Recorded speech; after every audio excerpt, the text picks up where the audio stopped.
Just wanted to show briefly the fitment of 265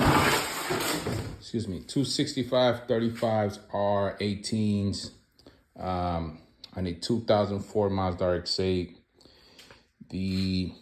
Again, this right now is the car sitting on Ohlins Road Track. It has absolutely no alignment. This is just how the car, after I installed it, put the tires on, and this is the starting point before I start working on alignment, doing the alignment myself. Now, I don't recommend you do your alignment yourself unless you're a masochist, but the whole point of this is to learn.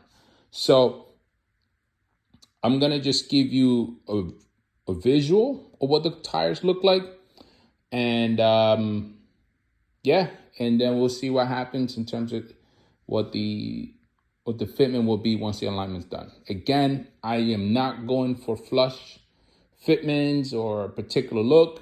What I really care about is how the car's going to drive when I go to walk-ins, road Atlanta, and things of that nature. So just keep that in mind. Again, the car's sitting on 265 35s R18s, Hancooks RS4s. And this is what it looks like. This is the front.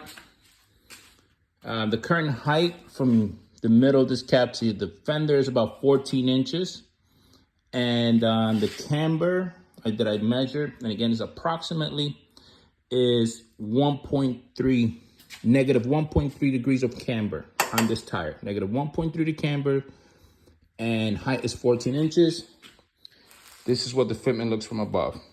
You can see it's nice and tucked in. To give you another visual, about a 2-finger gap here. So I know, folks, that's the front. People go as far as negative 2 degrees. I don't know if I'm gonna do that. Now the back here, this is the one I'm trying to figure out.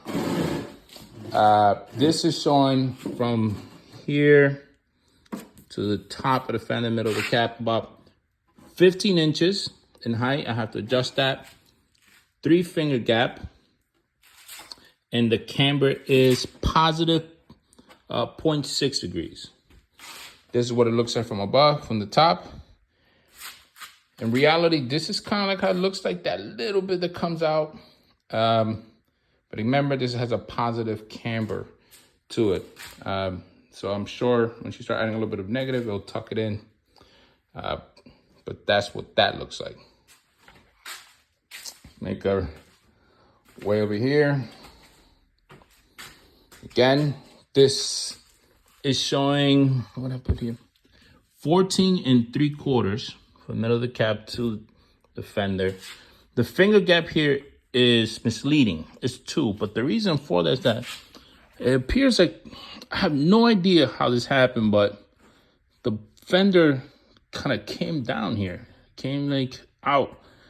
Kind of scares me in terms of bottoming out. I don't doubt that will happen, but just something to keep in mind. So the finger gap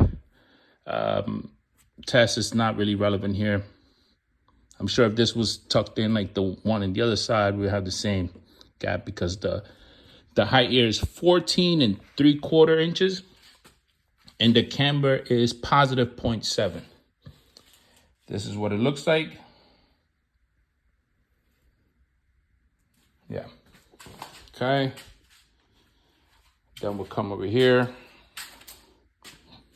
Again, this is 14 inches height, 2-finger gap,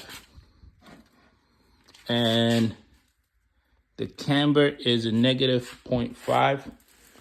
This is what it looks like. It's nicely tucked in. So for those who are curious if it fits, it does.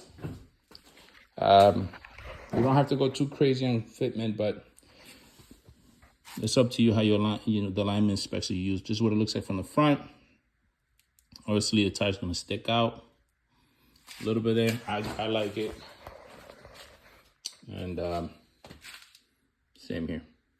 All right, that's it. Short video and a nice log in terms of what the car where we are with the car. Let me just give everyone a visual.